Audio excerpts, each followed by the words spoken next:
So I think we are a little late on the timeline. We can start off with the session. This is an exciting session which will give us a lot of insight regarding various career options after training. So we have a session which is full of options in terms of senior residency or uh, option of a fellowship.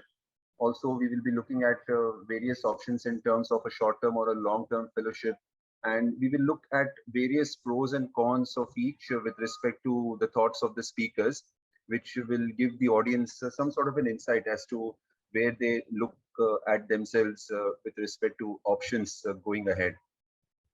So I think with, without further ado, we can start off with the first talk. I myself am listed as the first speaker. I will be in a sort of an opinion where I will be talking in favor of senior residency as against fellowship. And I will put across points where I feel senior residency actually scores over a fellowship. So may I begin by sharing my screen? Is my screen visible? Yes, doctor, your screen is visible. All right. So we have a timeline of 5 minutes. So I will adhere to that and request all speakers also to adhere to 5 minutes. So I just have a couple of slides. Now, why am I, possibly an apt speaker for this particular topic? Because I have seen the life on both sides. So I have done a senior residency in the glaucoma and cornea unit at the RP Center, All India Institute of Medical Sciences, which I have followed by a fellowship in Vitreretina at the LV Prasad Eye Institute, where I'm currently working as a full-time faculty. So what I have done is I have just directly put theory aside and just created a sort of a table. So you will see a column of senior residency, a column of fellowship, and on various grounds, I have actually put across a score line. I will go through each point, and I hope most of you agree with me when I put across the score line for that particular point. So when we look at a senior residency, it actually is a government job. It is not something which is technically a training post. It is a post where you are actually doing a government job. So you have a document which you sign, which puts you as a government employee tenured for a particular amount of time. Government versus private setup. Yeah, we all know the perks and the sort of a flashy setup in a private setting, but when you go back to your basics, when you go back to the overall security of the setup where you are working, a government setup will always be relatively more secure as compared to a private setup. So I would give the senior residency 1 point over fellowship on that aspect. If you look at the tenure across various programs, a senior residency is usually a 3-year program, as against long-term fellowships, which are 1.5 to 2 years. There are also other short fellowships, which can be 3 months, 6 months, or in other different tenured patterns, which our other speakers will speak on. I, as an old school person, have always felt that if you have an extended amount of time to pick up a particular art, you are likely to pick it up better, just from the point of view that whenever you're trying out something new with respect to a skill development, some amount of time does get lost in actually settling yourself down. So there again, I feel the senior residency with a relatively longer tenure gives you some sort of an advantage over fellowship. Most senior residency programs have interviews. There are calls which come in the newspapers because they are in the government setup, and most will not have entrance exams. Exceptions are institutes like AIMS, which hold their own autonomous sort of entrance exams, but usually you will have something which will be interview based. As against that, in a fellowship, you have entrance exams. A setup like the LV Prasad Eye Institute actually has a 3-tier system now, where you have multiple levels of exams that you need to clear to get into the particular program. So from the point of view of the ease of getting in also, a senior residency may score over fellowship on that ground. when you look at the amount of stipend that you take back home, one may argue that at this juncture of your career, this is not important, and you would possibly neutralize it down the line in your career. But still, as far as a senior residency is concerned, you have a relatively higher stipend as against what you would get in fellowship. If you look at the sort of work that you would do, being a government setup senior residency usually will have a high footfall of patients, and the clinical work is largely limitless. So from my experience on both sides, I would say that though in fellowship training also I got a good amount of work, in the senior residency program, the limit was where I wanted to stop. So there again, it would score higher. A few points where it would go the other way around is that in a senior residency, learning is more by doing, less by hand holding, whereas in a fellowship program, invariably you are tagged to a mentor faculty who ensures that a proper hand holding occurs. Research opportunities, though, are present in a senior residency program, the thirst and the environment against a fellowship program where you get higher opportunities and there is a congenial environment for all your research approaches. One can learn one or more specialties in a senior residency program, whereas a fellowship is limited to one specialty.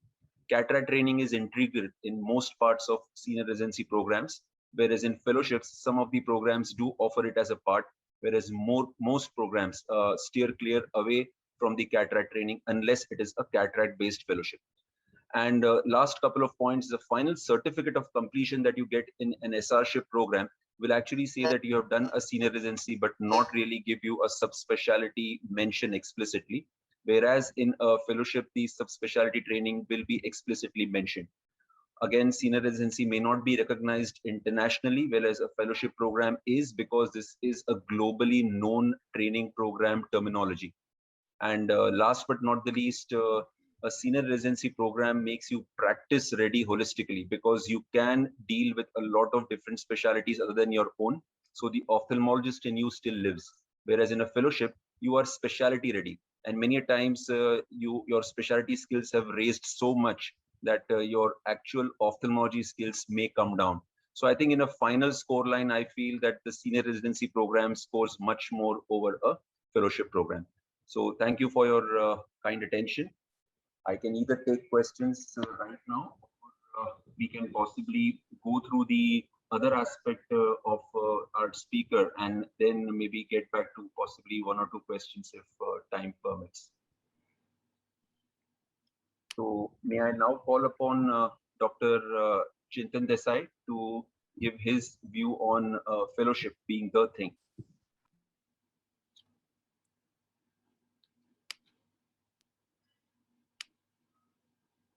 Is my screen visible?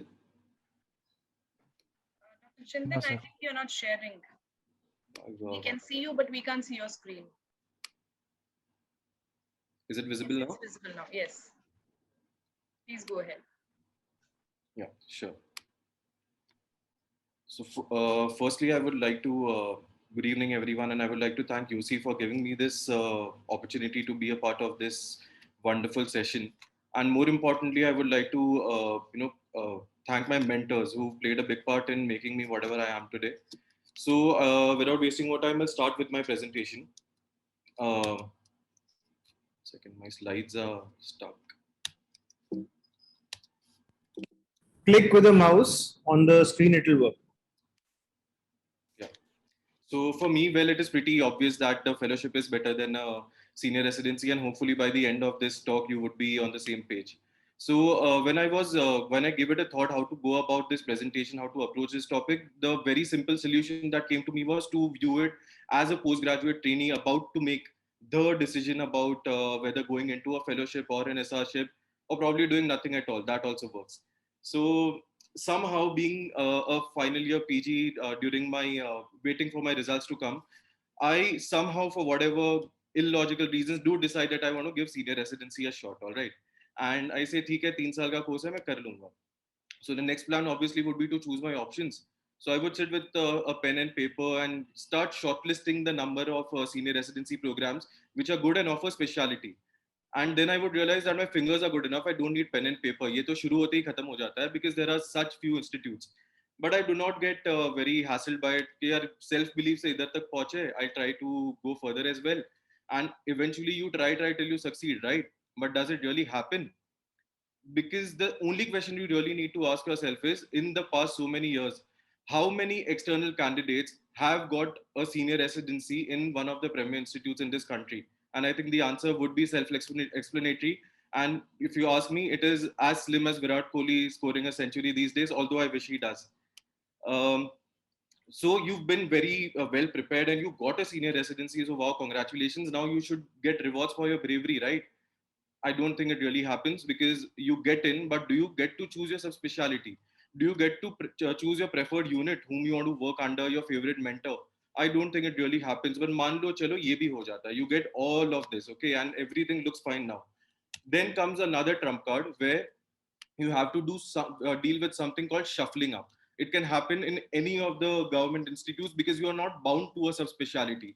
It has happened recently in one of the institutes where a lot of SRs got reshuffled after 1 year of completing their senior residency. So there is no structure, no surety, no security. You just have to keep shuffling and be calm. And ये भी नहीं होता है, you don't get shuffled, then there could always be a cabinet reshuffle. One of your unit heads or the mentor could get transferred to another unit or to another posting altogether. And this is not hearsay or assumption. I've seen this happening. I've had first-hand experience about it. And once this happens, there goes your mentor-mentee relationship, which I think is the cornerstone of a good teaching program. फिर कर लो खुद ही को जितना बुलंद कर सकते हो. And once that happens, suppose there are no fault in your stars at all, everything goes to plan, you complete your 3 years of senior residency, what after that? Is unless and until you are hell-bent on getting a government job, is a corporate hospital going to trust an experience certificate that you get after senior residency in comparison to a fellowship completion certificate that you would get from a private institute? And what if a government job comes up? Are you a long-term prospect for them, really speaking about it?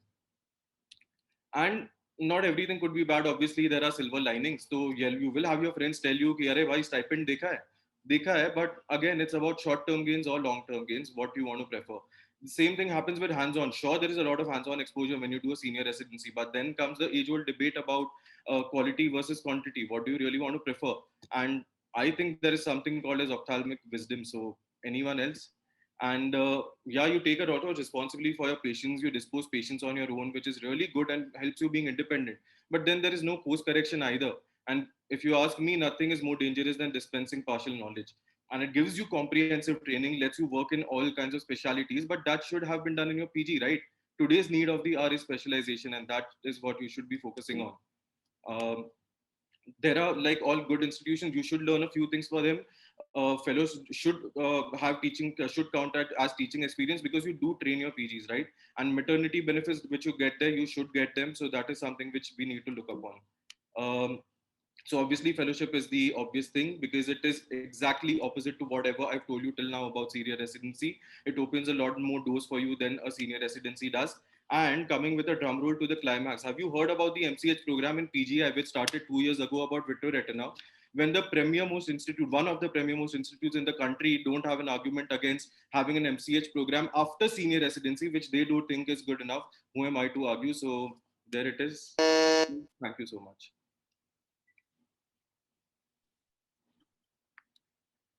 Thank you very much, Chintan. That was an excellently articulate presentation. You almost made me aware of my thoughts that a senior residency is better than fellowship. I think very well compiled points there with a lot of objective proof there, right? Especially your last slide where the MCH program is coming up, which can be pursued following a senior residency. Thank you once again. We now go to Akshay Badakere. Akshay Badakere is a pediatric ophthalmologist who has also done his comprehensive fellowship. So he will be speaking on comprehensive versus specialty training. Is it good to be a jack of all? All yours, Akshay. Thank you, Dr. Vivek. I would like to thank Yossi and TOS for this opportunity. And it's a topic that's actually very close to my heart. And I really, I was really happy to get this topic. Now, let me begin by telling you a story of my two favorite cricketers. One is Rahul Dravid. He did everything that the Indian team asked of him. And he was able to do this because right from a young age, he believed in practicing everything that there is in being a cricketer. And there is Virat Kohli. He has a fixed batting position, excellent batsman, captain, courageous. But apart from batting skills, what else does he have? We need to think about it. Now let's get to the present day ophthalmology picture. If we look at it, there are varying standards of residency. There's a very large discrepancy in numbers, whether it's the clinical cases that you see or the surgical skills that you get. Research skills also vary in the premier institutes. You may get to do a lot of research, in some of the others, not so much. Skill transfer and skill acquisition is questionable. End of the day, you may not really get an adequately skilled ophthalmologist at the end of a residency program. We also have, in fact, in IGO, there are a lot of articles on the trend of ophthalmology residency program. I just picked up one such article. And if you look at what happens in one of the surgeries that everyone needs to know, phacoemulsification, you can see how the numbers vary. In a private medical college, the numbers tend to be very less. And if you move away from cataracts, coming to TRAB and strabismus, they're very minimal, sometimes not even in single digits. This was a very nicely written editorial by Dr. Santosh Honavar, and he very rightly says that at the end of the day, the idea of a residency program should be to prepare a comprehensive ophthalmologist, because if your comprehensive ophthalmology skills are good, then you can further build your subspecialty skills. We also had a similar experience when at my time in LV Prasad, we had done this project where we wanted to see how pediatric ophthalmology fellows were doing in their cataract surgery, in pediatric cataract surgery. And what we found that one of the fellows there who had done a DNB program at LV Prasad was actually able to pick up the skills much faster. What are the advantages of a solid comprehensive background? I think it gives you a very good foundation. You get excellent clinical skills and surgical skills. Most of the times, because as a comprehensive ophthalmologist, you are able to also transfer your skills better, your man management skills are better, and it actually prepares you for the core specialties. So you can be a Rahul Dravid, you can be a Virat Kohli. End of the day, you'll do very well for the teams that you're playing. But I think the most important person to answer the question, should it be comprehensive, should it be specialty, is you yourself. I think the most important question is, how competent am I? Because only you can decide for yourself at the end of residency about how many skills you have acquired. I think we all should chase excellence and not shortcuts. It's very easy to finish residency and get into a fellowship program, but if you don't have a strong base, then it's going to be a difficult journey. End of the day, it's your skills that matter more than labels. So I strongly feel a good comprehensive fellowship program is definitely needed, but the determining factor is how good your residency program was. I think I have two shining examples. When I was a fellow and a faculty, these are two comprehensive ophthalmologists today who are famous, extremely famous in their respective fields. Dr. Ramesh in pediatric ophthalmology and Dr. Subhadra Jalali. We all know the work she's done in ROP.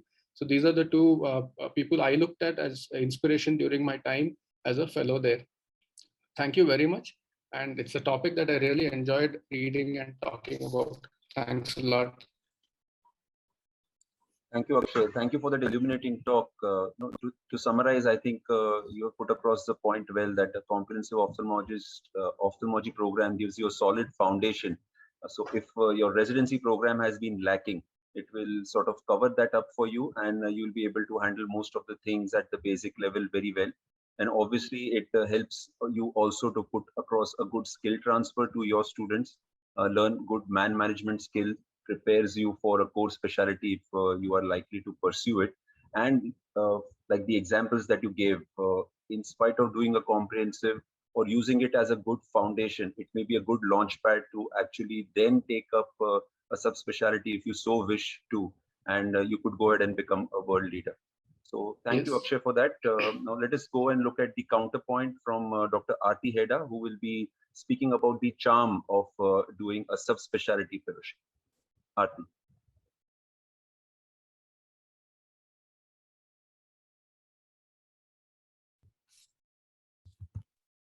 So good evening, everyone. I would like to thank Telangana Ophthalmological Society and Young Ophthalmologist Society of India for this opportunity.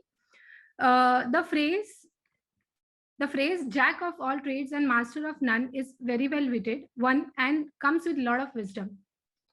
A lot of progress by humanity through the ages was on the back of individuals who used their limited time, energy, and resources to advance in their area of interest and thereby better themselves and the society.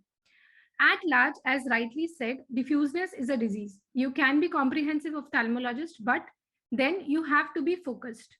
If you are too diffused, it can be hindrance to progress.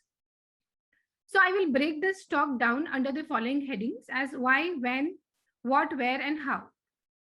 So the explosive expansion of scientific knowledge over the recent decades has made it difficult for individuals to stay abreast of a single specialty. This, together with specific developments within certain fields, has established a need for expertise at a subspecialist level.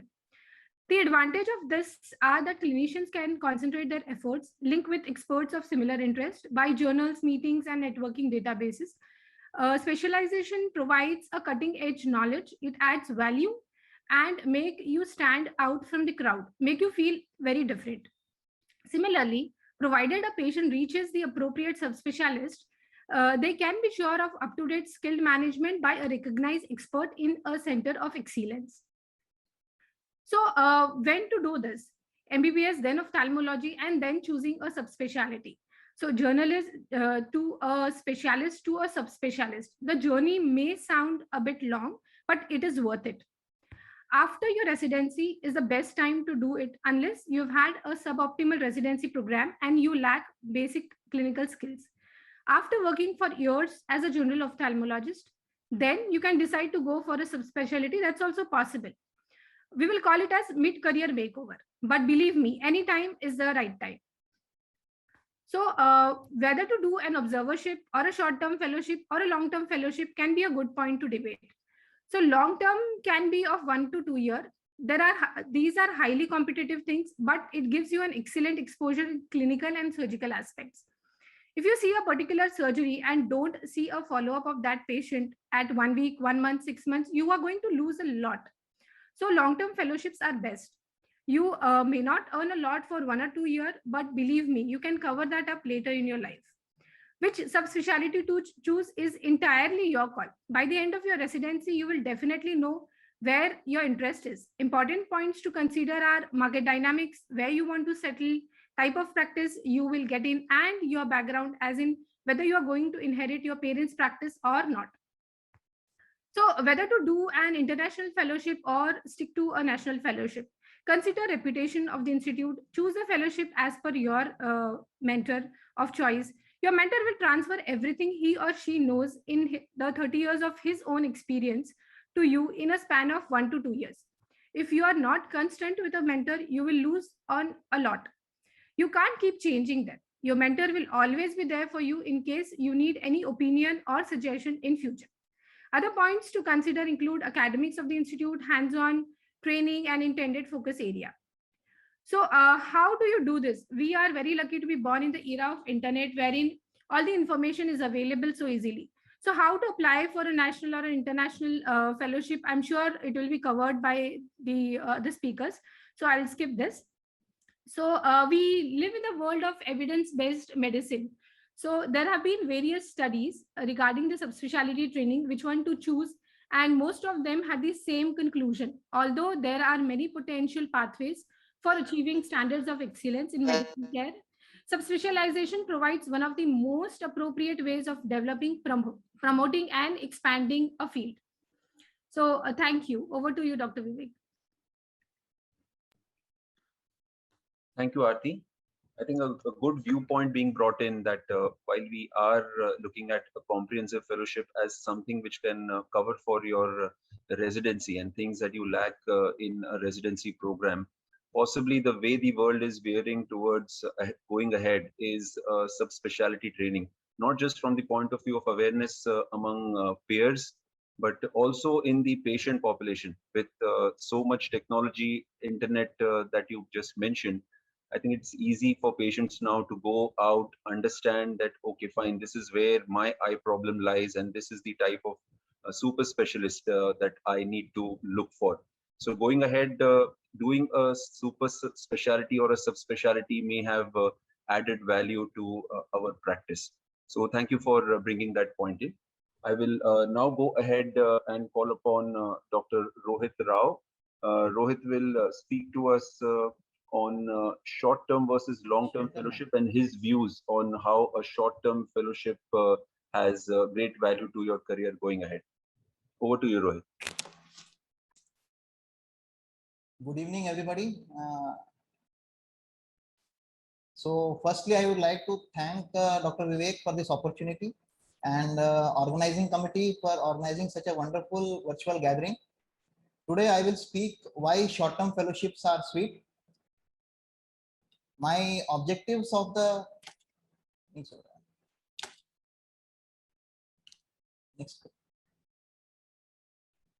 You can click it on the Sorry, screen. some issue with my PPT. You can click the cursor on the screen. It will go to the next.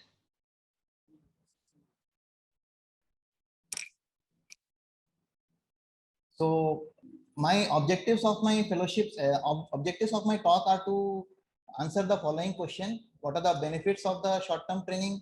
Who will benefit most? And from where one can do good short-term training? So for somebody who is going to settle down in tier 1 cities, they have lot of opportunities. But for young ophthalmologists who are planning to settle down in tier 3 or tier 4 cities, it's kind of difficult to practice single subspecialty practice. Instead, a comprehensive ophthalmologist will be more successful. Any subspecialty can be divided into the following broad categories depending on the patient load and the complexity of the nature. More complex and rare cases can be managed, definitely require extensive training through and thorough knowledge.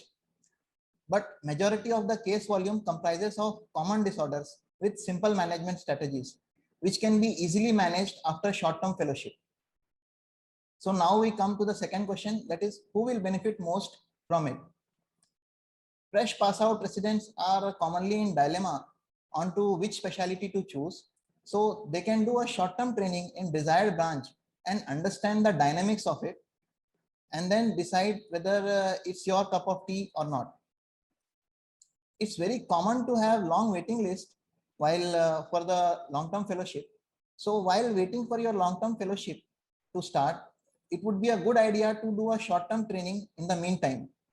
It would help you lay a strong foundation and have maximum output of your long-term training later, as only on strong foundation Burj Khalifa could be built. Now there is a big gap between the number of postgraduate students passing out and number of fellowship seats. Currently there are 2,000 residents clearing annually their exams, but fellowship seats available in allied institutions are less than 300. So for ophthalmologist who is short of a seat, short-term training could be a way around to pursue their dream specialty. Next comes is for someone who has already completed a long-term fellowship and wants to have a basic knowledge in some subspecialty. One can do a short top-up training like a FACO training or a DCR training, which will help them in private practice. I myself come into this category as I did a long-term fellowship IOL, and then later on went ahead and did short-term DCR training followed by a observership in LVPI. So now come the big question, where you can do it from. For someone who is looking for options of short-term training, I have compiled a fellowship information booklet, which is available at eOphtha website. And also we have very good detailed information available at our AIOS website.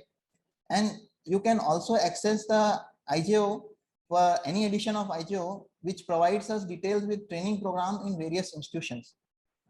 Lastly, but not least, not everyone can become Olympian. Most of us train and play badminton with our bhaiya and didi. So now we have to understand. I'm sorry. Next. So now we know why short-term fellowships is sweet, because it can help you identify your passion. It can get you basic orientation before fellowship. It can help you pursue your dream specialty branch if you could not get a seat. And it can also be used as a top-up course. I would like to end my talk that it's awesome to be a comprehensive ophthalmologist. Thank you. Sorry for the few glitches.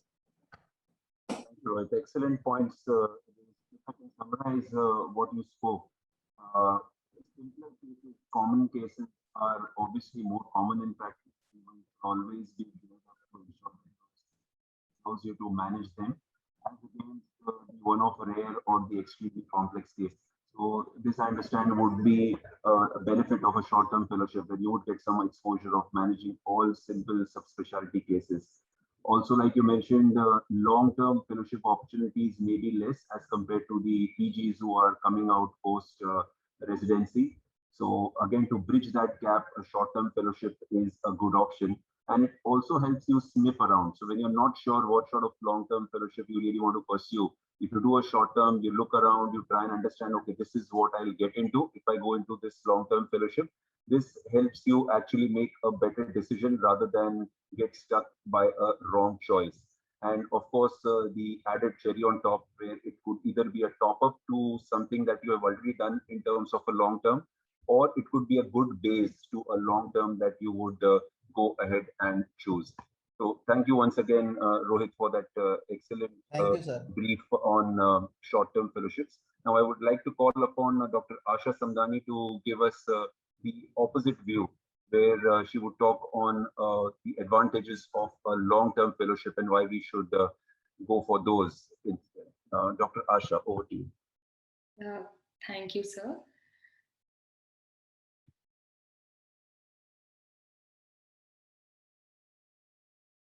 So here I am today to debate upon why long-term training is better. So first of all, training, don't consider it as a cost. It's an investment. So how does your 2 to 3 year investment make it worthwhile? I'm going to open my debate under 5 headings, which we will be dealing with further. So clinical skills. Your clinical skills will definitely get better with time, with increased exposure of the patients. And you can understand the equipment better. This is a synaptophore which is used in squint examination, and this is a titanium plate which is used in orbital floor fractures. And your inpatient interactive rounds, where you interact with your junior residents, your junior fellows and your senior fellows, and you can learn from each other. And then you face your professor, where you will be bombarded, but yeah, definitely you will be corrected where you are actually wrong. And you'll also get ample time to interact with other faculty like radiology and pathology, so you can expand your knowledge about a single topic. And you can always have an ample time to make your rotation strategically placed that will increase your research opportunities. So now the surgical skills. I think surgical skills is the utmost important in our ophthalmology training. So you start your OT by observing, then you assist your mentors, and then yes, one day your day will come and you will do good. So rich hands-on training is a non-negotiable perk of long-term training. And I always believe in thinking outside the box, but you can do that only when you know what's exactly in the box. And the key to success is consistency. How does it help you to increase your surgical confidence is consistency. Consistency can transform even an average surgeon into an excellent surgeon. And when something is not going right or according to what you think, then part of courage is simple consistency. And the bigger picture is you can have continued growth. So it will help you build ample confidence by the end of your long-term training to make your dream career a reality. Academics. You can have publications with longer follow-ups and better quality, and you can also increase the number of your publications. It will also give you enough time to give the exams like FAICO, FICO, FRCS, and FRCOF. Networking. Networking is of utmost importance these days. You can start networking when you're right in your long-term training. This will help you in building a professional relationship with your colleagues, professors, and also you can communicate with your mentors even after your training about your progress. Workshops, you can conduct workshops, you can be a part of, and you can organize the workshops where you can interact with your fellows from other institutes. Skills transfer, you can learn from them and you can teach them. And career options. So this gives a 2 to 3 year of job security for you, and the salary will be relatively better than the short term, and it'll be easier to blend into your permanent job in the same institution because you have already been through the same lines. And long-term fellowship is definitely more validated for future interviews and promotions. So finally, here comes the work-life balance. It will also gain you help long-term friends and keep your passions alive at the same time. So enjoying the journey as much as the destination. It will not just give you technical and scientific skills, but also improve your managerial and administrative skills. So it will help you evolve as a person and professionally. So finally, I would like to end my talk quoting Bruce Lee, who has said, long-term consistency trumps short-term intensity. I would like to thank Yossi and Toss for giving me this opportunity. I have really enjoyed giving the talk. Thank you so much. Thank you very much, Dr. Samdani. You brought in a very important point, which is central to everything that we do, that for everything that we want to do in a nice, proper, structured way, you require time. So if you have adequate time, you can possibly excel on clinical grounds, on academic grounds, on networking grounds. So while Rohit put across the importance of getting these tidbits in a short-term fellowship with which you can enhance some sort of a ophthalmology background that you already have, I think you've brought in a perspective that if over a period of time you need to get very strong and robust in a particular skill, long-term fellowship would be the way to go. So thank you for that wonderful talk. May I say something? Is it okay if I say a couple of words? Yeah, Karan. Is it Karan? Yes, Karan here. Yeah, Karan, go ahead, please. Talks by all the speakers have been excellent and they've put really valid points across. And as Dr. Akshay had said, what a young surgeon right now needs to understand is that what is your skill level? If your skill level is adequate, and the second question that comes about is where do you want to settle? So if the other speakers will also be talking about institutional practice versus private practice. So if you can answer these questions, your answer to whether to do a long-term fellowship or a short-term fellowship, whether to do a comprehensive or specialty fellowship will be easy for you. That's it. Thank you. Thanks, Karan. We'll now go to our next speaker, who's Dr. Anamika Patel, who will be the part of debate of India versus international, and she'll be speaking in favor of an Indian fellowship over an international one. Over to you, Anamika. Thanks, Dr. Vivek.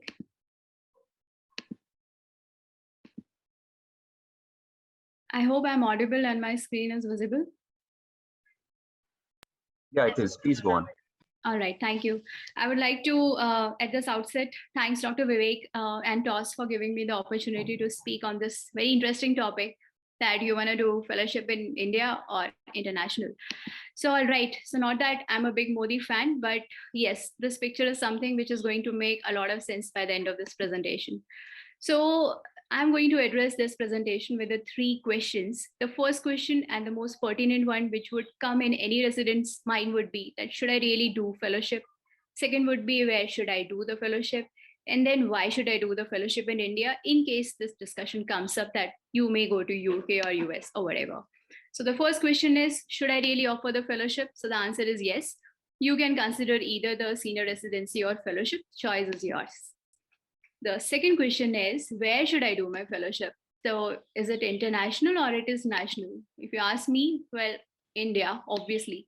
So in your platter, we have a lot of prominent, eminent, these premier institutes who are there to train you and guide you and holistically make you a capable clinician at the end of your fellowship. So coming to the real good question that why should I do fellowship in India? I'm going to give you 5 pointers.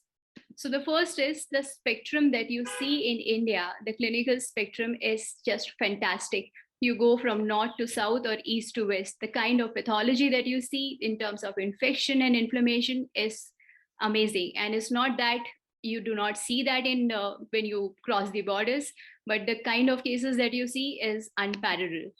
The second point is about the surgical opportunities. You know, we are loaded. So the kind of surgical cases that one gets the hands on in the training when they do the fellowship in India is obviously overwhelming. The third point is about the paperwork. Well, we all know about it, that we are not really that much stressed when it comes to the paperwork. The fourth point is about the research. So I have brought this point about seeing such beautiful spectrum of cases. So it's all in your hands. You can write your own destiny by when you are looking at such amazing cases. And the fifth point is that unlike international fellowships, there are no labor-intensive international qualifying exams even after finishing your fellowship. There are places for the acceptance. You have to clear certain exams if you consider to stay outside India to practice whichever subspecialty you are a part of.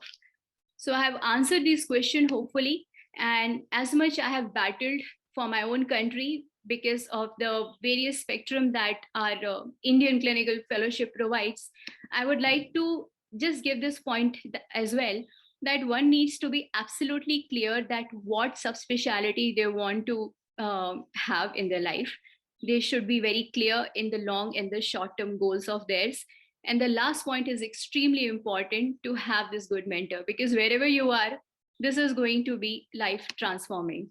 So I hope the next speaker is going to reflect in our presentation that how many speakers today in this August company of this today's evening have done only international fellowship and have made their mark in the field. And I would like to end with this thought that the grass is not greener on the other side, it's greener where you water it. Thank you so much. Thank you very much, Anamika. I think it was a very nice way to put your point across with a big thrust. So I'm sure Swapna will counter you in an equally strong way. Swapna, over to you, where you'll talk on international training and its importance. Hi, thank you for having me, and thank you for giving me this talk. It actually made me reflect a lot on my international fellowship, and it was very enlightening too. So, yeah.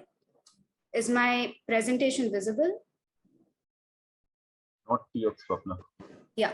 So, so I come from a background where I actually did a 2-year clinical fellowship. Please share screen, ma'am. Swapna, not yet. We are still not able to see your screen. Just a second. Okay, sorry.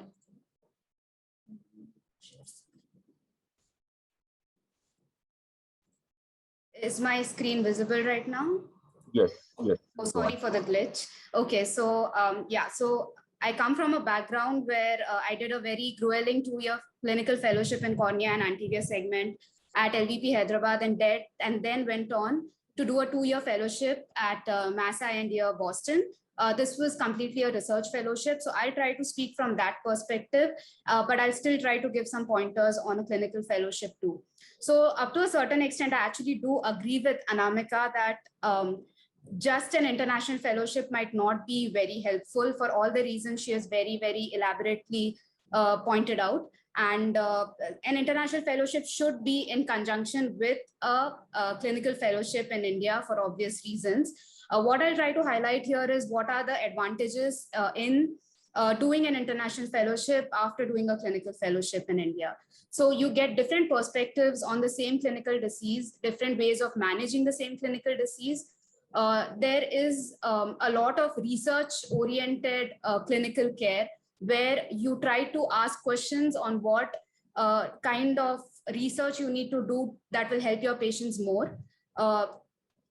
So that aspect is really nice. A lot of times, because of the clinical workload here, we are not really taught a lot of soft communication skills, which is very important when we are talking to our patients. So this is something that can be learned in your international fellowships, because you see these clinicians talking to their patients, and everything is very evidence-based and protocol-based. And when you're asking questions, it's easier to find out why a certain plan of management has been taken. And you also learn about different healthcare systems, and you learn what are the advantages and disadvantages of your own system, and what are the positive points that can possibly be incorporated. What is also something which is beautiful is a very informal communication with the person you are shadowing. There is very little hierarchy, and you can be very open about what you want to ask. One very important point is research, which helped me a lot in my international fellowship, because there was a lot of mentoring and handholding for me. I learned about a lot about research methodology and how to go about answering a certain question which I want the answer to when it comes to helping out my patient. And research ethics, there are a lot of workshops that you can attend when you're doing your international fellowship on very simple things which are not really taught in our Indian setup, just simple things such as plagiarism. And like I have put an image source on this slide. This is something I learned there, that you just cannot grab something from the internet and put it on your presentations. You need an image source, and that is how you should be giving credit to wherever you've taken the images from. These are the small things I learned from my international fellowship. The resources for research are huge. You have access to statisticians, librarians, other researchers who might help you with your research, which really increases your productivity. Because in my 2 years there, I wrote like 14 first author papers, which has given me a lot of idea on how to increase my output. So that was very good. Networking, again, very, very important when you're going abroad for your international fellowship. Your co-fellows, your residents that you're interacting with on a daily basis might be future thought leaders in the field of ophthalmology. So it would be good to have these contacts in the future. You have access to a lot of conferences. You can go to a lot of conferences because you're in the country. There's not a problem of travel. So again, you get to network a lot in these conferences. You get to meet and listen to a lot of people live whom you have always idolized. And you can also go and observe other people because if there is something you want to learn, a certain technique you want to learn, you can go and do a 3-4 observership with them. And also this kind of a research fellowship might be a part to future clinical fellowships if they're very impressed by you. The caveats are the mentor. It is very important to have an amazing mentor because you're in a new country. It's very difficult to adjust to a new system. I did my fellowship with Dr. James Chodosh, who is one of the leaders in ocular surface globally, and he was like a father to me. Is still like that, and I can email him anytime. I can talk to him anytime, and that was amazing. And surgical exposure might be an issue. I didn't do surgeries for 2 years. Remuneration, you really cannot support a family with the kind of salary you get. You might not get a degree. Well, you have to be out of your comfort zone, which might be difficult for a lot of us, but only when you're out of your comfort zone will you start to learn and explore your full potential, is what I believe. I'll just finish. So the extras are, I got to travel a lot. I went to Hawaii and saw a live volcano. I saw Dr. Pineda, Roberto Pineda, one of my idols in anterior segment surgery, operate. I made friends from people from different ethnicities and they're friends for life. And I got to interact a lot with Dr. Klaus Dolman, who is one of my heroes because he started the field of cornea and ocular surface. And obviously, you're independent, you're managing your finances. And I learned to cook for the first time. So that was an extra. Obviously, it came with washing utensils and stuff. So that's just the extra parts. So thank you. I hope I gave some perspective on why international fellowship should be pursued. Thank you once again for the opportunity. Thank you very much, Swapna, for bringing in the element of research that the culture abroad is much more in that, and that is one aspect which we may be lacking big time in most of our training programs. Thank you very much. We'll now move on and invite Dr. Tarjini Dave to give her talk on the perks and the importance of an institutional practice over private practice. So over to you, Tarjini. Thank you, Vivek. Thank you, Toss and Yossi once again for having me. Are my slides visible here? All right. So since we don't have much time, let's sort of dive right into the subject. I'm going to talk to you about institute practice. Just to give you a little brief about myself, I trained at LV Prasad and went back to a private practice in Bombay for a couple of years before moving back to the institute, to the alma mater that has trained me. I don't have any financial disclosures to make to you today for everything that I'm going to talk, and the objectives that my talk are aligned are along academic growth, economic growth, similarities and differences in these two models of practice, the training that is required for an institute practice, and what are the catalysts that bring about a change in your approach to these practices.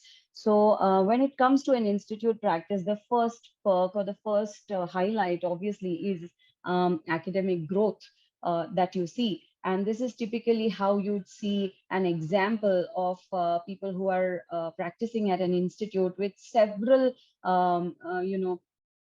glamorous positions available to them at several levels as far as the world of ophthalmology is concerned internationally. So that's one big plus, that you get an environment for academic growth, and that is what sort of you will be remembered with at the end of your practice.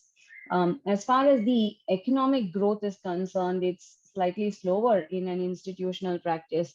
However, there are certain advantages. Even though it may be slow, it's a steady source of income, and you have several other opportunities to sort of increase the remuneration that you receive by sort of focusing on your absolute niche work and driving towards a patent that might eventually help you get in some money. You might have a lot of time for publishing books, and this will sort of translate into royalty that comes to you once you've published the book. You might climb up the administrative ladder, which again comes with some amount of economic benefits. And you also are likely to have certain international affiliations, which also translate into economic growth in terms of fees that you receive for these international institute affiliations. And one of the most fundamental thing is that scientific knowledge is the biggest resource that will help you in bringing in a technological change, which eventually leads into economic growth. So I cannot really emphasize this point more. And this is something you will only be able to see when you are in a protected environment of an institute. Now, there are several similarities and differences between an institute practice and a private practice. And if I have to just sort of tell you in a nutshell, in an institute practice, you're essentially looking at contributing to science, while in a private practice, you're building your own practice. And for both of these, you need to be extremely methodical, dotting the I's, crossing the T's. You need to be dedicated towards your specialty, towards the growth that you want to see. You need to give it time, and you need to have a volume of patients. Otherwise, you're not going to be very successful in either of these. But if you look at the major differences, then in an institute, you're looking beyond self and you're looking at the gaps that are there in the literature, bringing in sound scientific knowledge to eventually advance science, versus that in a private practice, you'll have to focus on yourself. You are the central sort of person, and everything around you should finally converge onto you. You need to create a brand for yourself, a name for yourself. You need to learn how to be frugal and yet effective, and sort of bring up a volume that will help you advance and build your practice. Moving on to the fourth point, the training and where your goals should be towards. If you want to eventually settle in an institute, you want to look at academic growth, something like Swapna mentioned. You want to add a flavor of an international fellowship. It's not always mandatory to have it, but it's helpful. You eventually want to settle down onto a small subspecialty. So if your mindset is such that I want to excel in one particular thing, institute is what is going to help you sort of reach that focused area much faster. And you should have some amount of inclination towards research to eventually settle into an institute. And the last point on what the catalysts would be. So essentially, I'm going to speak about the left side of the slide. And, to settle at a very young age into an institute practice, you require a lot of motivation.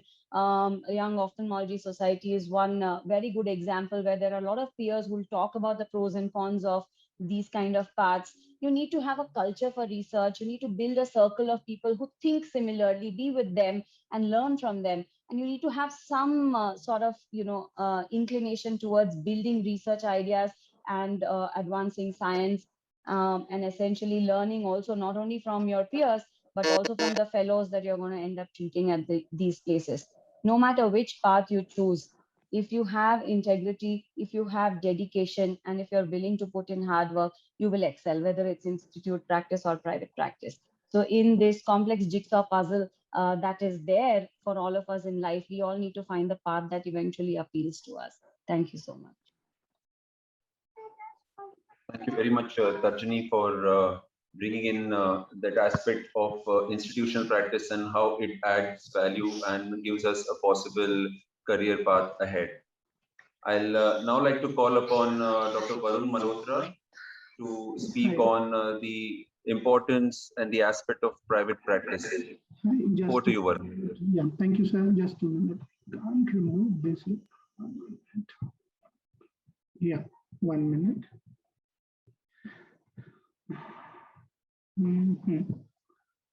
Yeah, so are my slides visible?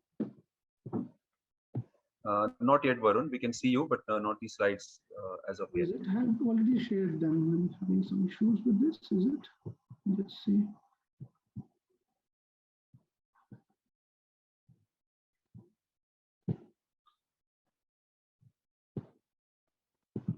Yeah, are they visible now, sir? Yes, yes, yeah. Now you can go ahead. Just a minute. Let me just minimize this. Yeah. So thank you, Dr. Vivek, for having me here, and thank you, Yossi, for giving me this opportunity. So basically, when a young ophthalmologist comes out of his fellowship, it's very important for him to ponder on certain points. He needs to know what is more important for him. Is it career or is it family? It's very important to know whether you want to be a small fish or a really big fish. Well, this is a relative concept because you can still be a very big fish in your small area or your ecosystem vis-a-vis somebody working in an institution and being a big fish within his own domain and not really being known outside. How much important is money for you? Well, this is again very relative. For somebody, 10 lakhs may be very less, and for somebody, even 5 lakhs may be more. What is the kind of lifestyle you want? Are you very disciplined, and can you really follow the monotony of an institutional practice, or you really want the excitement of a private practice where you have different things to do every day? For some people, the location may be important. They would want to go back to their native places and have a joint family support. And in these cases, they may not have the luxury of being in an institution. The risk appetite differs from person to person, and if you really want to be a private practitioner, you do need to have a fair amount of risk appetite. Well, the advantages of a private practice would be it would give you a good amount of flexibility regards the timings and your schedules. I really know my colleagues who have been working only 5 days a week and take 2 days off on the weekends and spend a lot of time with their family. There is no hierarchy to decide what you do and the amount of work you do. You basically decide what you do. The work-life balance is probably the most important thing, the foremost thing. You can plan your vacations very nicely and not combine them with conferences, and that can be really cumbersome at times. You have only 24 hours in a day, and if you end up spending about 14 hours in your institution, you do have to cut down on developing certain other skills. Let's be very honest, money is important in life. I have seen a lot of people saying, I don't want money, but then they keep on running amok from one hospital to the other to try and generate more and more money. It gives you a personal connect with your patients because this is actually your own patient pool and not the patients who are going to for the hospital and they don't really know who their doctor is. You do have an authority in the community because you are easily available and people will reach out to you in times of need. So if you are affable, you are available, and you are adjustable, then I think private practice is the way forward. And at the end, I think it's always advantageous to be your own boss. There are 3 different private practice models which I would enumerate. One is a solo practice where you are independent, it's your own clinic, you have complete control over the human resources. There is a group practice wherein a group of subspecialists get together. So there is a shared responsibility, there's a shared economics, and even better control on schedules since you know that there are people back in the hospital to take care of your patients. A corporate practice is a quasi-private practice because though you have control over your schedules and the number of patients you want to see, you have no control over the marketing, the footfalls of the patients, or administrative responsibilities are zero. Actually, the corporates do not want to involve in administration because they want to have full control over the medical protocols. So what is a typical day like in a private private practice, you would at about 9:30, you would reach the hospital, meet and greet your staff, start your OR or OPD as is your schedule. You can nicely have a half an hour lunchtime with your colleagues and connect with them. Post 1:30, your OPD generally tends to become a little sparse in the afternoon till about 4 p.m. After 4 p.m., you can interact with your administrator, address the grievances of the staff. If you're very motivated, you can actually do academic work and read up. I have been publishing even in a private practice. And around 6 p.m., you can nicely leave for your home and appoint an evening doctor to see the rest of the OPD. And what would a typical day in an institution be? You reach at 7, attend your academic class, gobble up your breakfast in about 15 minutes. You rush to the OPD or the OR at 8:30 to start your day. And that is where your control over the schedule ends. So, when do you have your lunch? When do you have your OPD ends? When do you reach home is all a question mark. So at the end, I would just like to reiterate, it's very important to realize where your heart is, align it with your head. So when your head and your heart are aligned, that is when you will achieve happiness in both professional and personal life. And very recently, my teenage niece taught me that there is a new concept, uncle, which is called YOLO. And YOLO is you only live once and you better live the way you want to. There'll always be a difference of opinions. But as my little experience in life has taught me, trust me, I would consider myself still young. My little experience teaches me that all differences can be resolved over drinks. Thank you.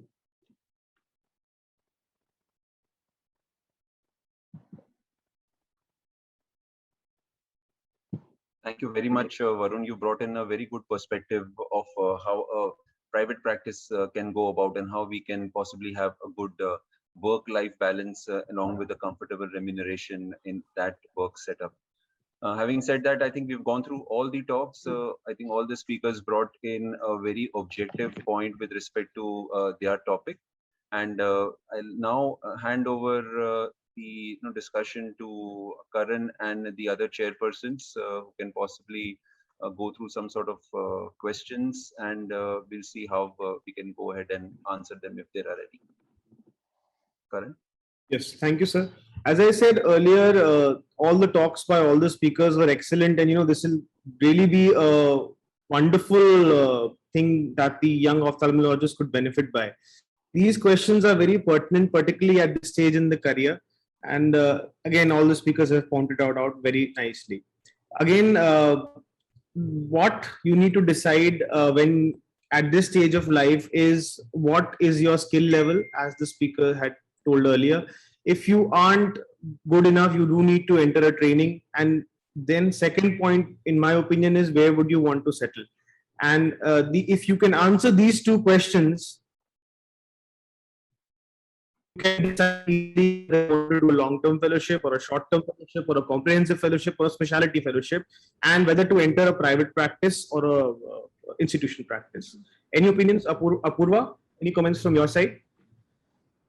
Yeah, excellent talks, everyone. Thanks for making me part of this and making UC a part of this. So I think like everybody has said, it's all about prioritizing. It's been said by some wise people that you need to make a list of 20 things you want to prioritize or you want to do in your life. And you can just focus on the first 3 and forget about the rest 17. So if you make a Venn diagram or make even a triad of what is most important to you, for some people it could be work-life balance, money, and mental peace. For some it could be academics, publications, and a flourishing practice. So once we make a list of the top 3 things that we want for ourselves, I think choosing a fellowship, choosing an SRship, choosing how we want to practice, whether in an institution, whether in a corporate setup, whether in a private practice, it becomes easier to navigate life once we prioritize, once we choose the top 3 things that are most important for us.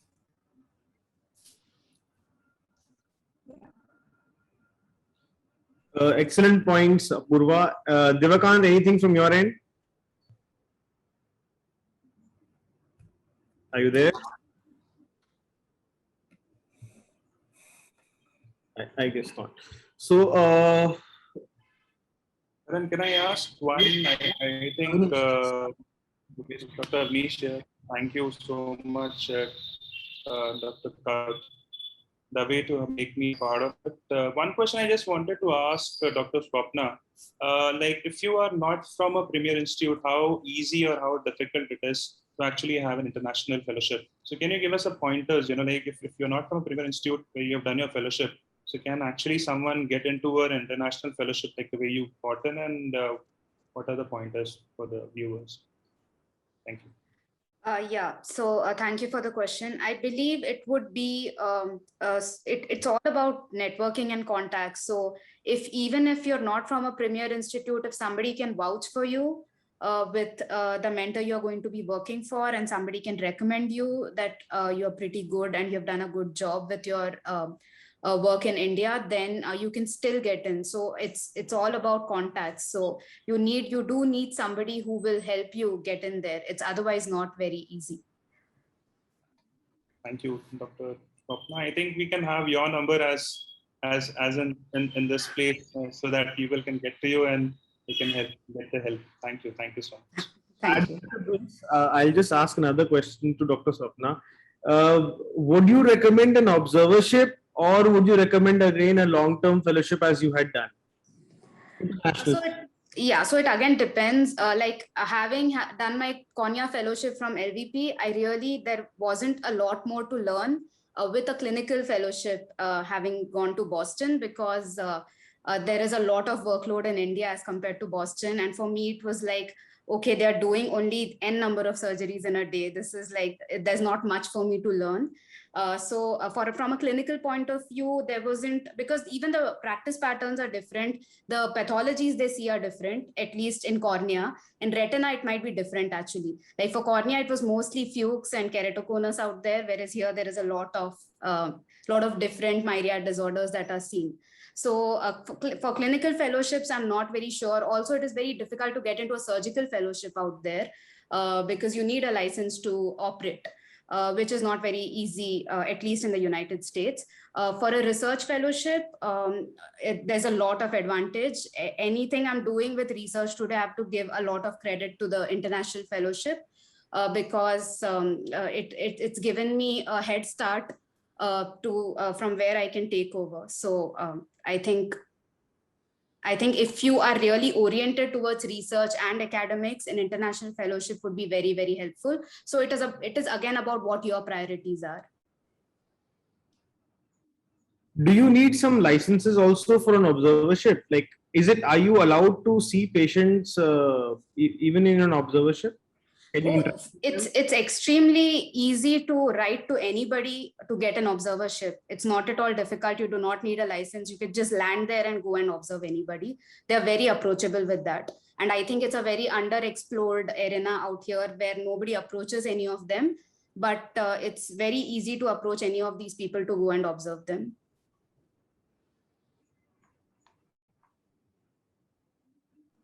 Okay. Are there any comments from anybody else? Any questions? Karan, just another quick comment I wanted to make about the international exposure, and probably another question towards Swapna. So, Swapna, what do you think? Does the international fellowship immediately after a clinical fellowship here works better? Or do you think that there is an opportunity for having a clinical fellowship here, settling down for some time, understanding your practice, and then probably going ahead and filling in the gap that you realize that you don't have? Because you spoke only about the research angle, but there's so much more that an international fellowship can give you. So what are your thoughts on that? Yeah, so there are pros and cons because I went immediately after my clinical fellowship. There are some aspects which I'm realizing now that I could have done better with had I gone with some more perspective as a consultant here. So definitely, I sometimes still feel that, okay, I should go for another observership and fill all those gaps. For a short observership maybe. So yeah, I completely agree with you because I'm identifying some gaps right now, which would probably be filled if I go. But because I went immediately, I was a lot more open to everything that was there. And I was not I was not very closeted that, okay, this is the only way to do a certain thing. which happens when you're a consultant for some time and you stop exploring some new ideas. So I was very open to that, and I was very open to learning new things, which probably I'm not sure. So that's one perspective of it. Thank you very much, Swapna. And I think with this, we will end the session today. It's been a really illuminating session, a lot of interaction, and I'm sure for everyone in the audience, we got a lot of pointers when we are ready to choose our path ahead after having done our residency. Thanks once again to all the speakers. Thank you, Yossi, for organizing this very apt and relevant symposium. And of course, overall, the scientific committee of Telangana Ophthalmic Society for giving us a podium to share our thoughts with each other. Thank you very much. Karan, anything else from you and the other chairpersons? I think we can wrap it up now. We already overshot the time. Right. Thank you very much, everyone. Thank you and have a great evening. Thank you. Very interesting discussions by all our speakers and very fantastically moderated by Dr. Vivek. A huge thank you to all the chairpersons for chairing this session. So ladies and gentlemen, before closing this session, I would like to grab the opportunity to thank all the delegates present here. And since we are a one big happy family, let's hear it for all of us out here. I would request all of you to please unmute your lines and turn on your cameras and give a huge round of applause to each one of us present out here today. Let's hear it for all of us. Great. All right. So with this, we have come to the end of TOS Vision 2021. And let's hear it for the entire core team of Telangana Ophthalmic Society for making this conference virtually happen, considering the current COVID-19 pandemic times. This is your virtual host, Diksha Rena, signing off. Hope to see you all soon again. Till then, keep smiling and stay healthy. Thank you. Thank you. Thank you. Bye-bye, everyone. Thank you. Thanks, everyone. Bye-bye.